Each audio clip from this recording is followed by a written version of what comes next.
Germans were applying with devastating logic the first principle of successful modern warfare. To strike at the enemy's air bases and deny him their use, urgent steps had to be taken to protect the defenses of our aerodromes, and for this purpose the RAF Regiment was formed.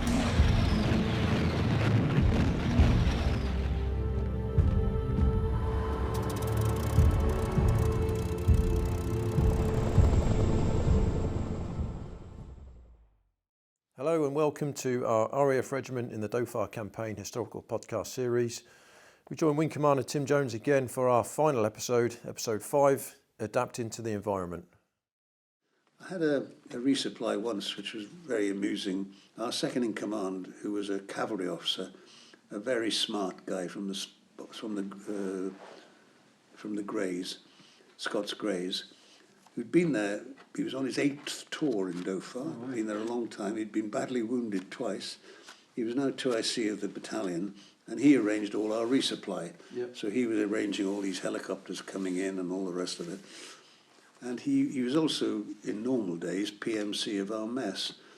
And so he knew what we all liked to eat, because he had our records in the thing. Anyway, on one occasion, he called me up, and don't often hear him on the radio, because he's way away at the forward airhead. He called me up, Grey 39, this is 9 Alpha. Next heli to your location, white ammunition box for you, out. What the hell is this? Oh, he's sending me a new medical kit. Okay, fine. Anyway, sure enough, helicopter arrives, dodges about, gets in and dodges the incomers, drops off all the kit, ammunition boxes. Yes, there's a white one. Bring it over here. So the guys bring it over to me. Inside the white ammunition box, 81mm mortar box, flip the lid, polystyrene lined, the lid. There's a perfectly roasted rotisserie chicken, still warm, and a little Tupperware box of ice-cold green salad and a bottle of salad dressing, and a tiny bottle of gin and tonic. Oh, what? What a treat. To hell with the war. Nothing's happening until I've eaten this. I might not be here tomorrow. So that was heaven, absolute heaven. Morale went whoosh. Yeah. The smallest of things, yeah. Little things, but he was a terrific guy and he thought of us. Yeah, that's good. And some of your resupplies were done by donkey, Oh yeah, donkeys. Well, we had a donkey platoon. It was like Snow White and the Dwarf Dwarfs. These were elderly men with white beards and their wonderful elderly donkeys who could go anywhere. And at the beginning we didn't have enough helicopters. You've never got enough. But before that, there weren't any helicopters and the donkeys did all the resupply. The good thing is they were sure-footed. And when we were on the Brigade Reserve, we took the donkeys out through the RAF Regiment hedgehogs and up the hill to the battalion that was further up on the mountain. Bit of a nightmare, really, because, again, donkeys aren't very keen on travelling by 4-tonner, nor are they particularly keen on being disturbed in the middle of the night. They certainly won't attend a rehearsal. No. And they make a lot of noise. So we used to brief the regiment guys to give us sugar so we could feed our donkeys lumps of sugar, which they adored, but then they farted. And to get them out onto the plain and up the right ridge, hopefully, to get to the unit at the top, carrying all this resupply. But they would not slip and slide. They'd be very sure-footed. The going was quite rough and ready, and sometimes wet and slippery. So we would fall over and drop a bloody jimpy and generally cause a clatter and be embarrassing. But you'd eventually get there, dropping off gun groups on the way, so that come the dawn, you'd secured 2 ridge lines, and a helicopter could come up with the rest of the resupply safely. Yeah. But the donkeys, meanwhile, had done their job, so when we rolled them up and took them back again, they would be quite happy because they know they were going home. Yeah.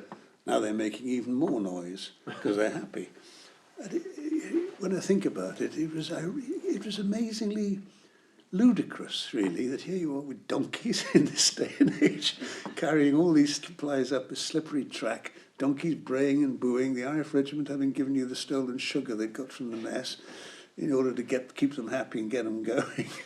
And then back you come and the colonel would say, well done, take them back again, we need you to do it again tomorrow. suppose, isn't it? If it works. Yeah, if it works, do what you need. Do what you do.